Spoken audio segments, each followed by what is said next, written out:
Sahabat wakaf Salman, ada cerita terkenal kesuksesan sarjana pertanian miskin di Kairo. Dia adalah insinyur Salah Atiyah dan 8 kawannya yang memulai bisnis. Saat itu, kesulitan datang melanda. Zaman sekarang, kita menyebutnya krisis ekonomi. Insinyur Salah Atiyah dan 8 kawannya terpaksa menjual perhiasan istri-istri mereka, bahkan berhutang, demi bagaimana caranya bisnis tetap berjalan. Sampai suatu hari, rasa pantang menyerah bak gayung bersambut. Ada peluang keuntungan di depan mata, walaupun tidak besar. Mereka pun berunding, mencari cara agar profit bisa digunakan dengan tepat.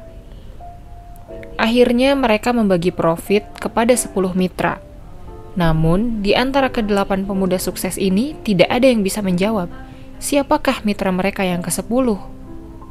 Salah Atiyah kemudian memutuskan bahwa Allah Ta'ala lah yang menjadi mitra ke-10. Beliau melibatkan Sang Rahman dan Rahim, Allah Ta'ala, untuk menjadi tempat investasi. Investasi itu berubah menjadi sedekah dan wakaf. Kalau sekarang bisa jadi kita berpikir 2 kali untuk berinvestasi pada sesuatu yang katakanlah dianggap bukan materi. Itulah keterbatasan kita sebagai manusia. Tapi Allah Maha Besar, yang terjadi setelahnya luar biasa. Bisnis Salah Atiyah dan ke-8 kawannya meroket. Masya Allah. Sejak itu, mereka terus melipat gandakan keuntungan untuk mitra ke-10 ini.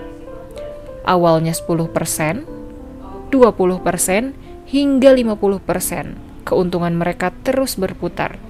Pokok usaha mereka tidak hilang, tapi justru nilai yang dihasilkan terus bertambah. Bahkan, bukan hanya nilai materi, tetapi juga manfaat yang berdampak berarti. Anak-anak, janda, dan duafa bisa ikut merasakan juga. Mereka mendapatkan bantuan dari usaha Salah Atiyah dan ke-8 kawannya. Tafahna Al-Ashraf, nama dari universitas di kampung kecil yang didirikan oleh Salah Atiyah dan 8 kawannya.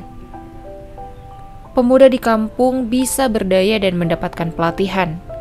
Puncaknya adalah 100% keuntungan bisnis akhirnya didedikasikan untuk program wakaf. Salah Atiyah yang semula hanya bermitra usaha kini menjadi karyawan Allah Ta'ala yang sesungguhnya. Namun, Salah Atiyah memberi Tuhannya syarat agar seterusnya ia hanya butuh dan memohon kepadanya.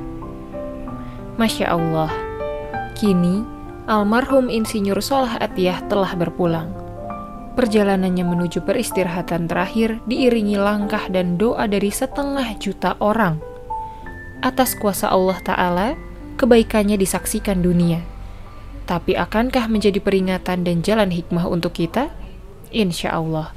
Wallahu a'lam bishawab.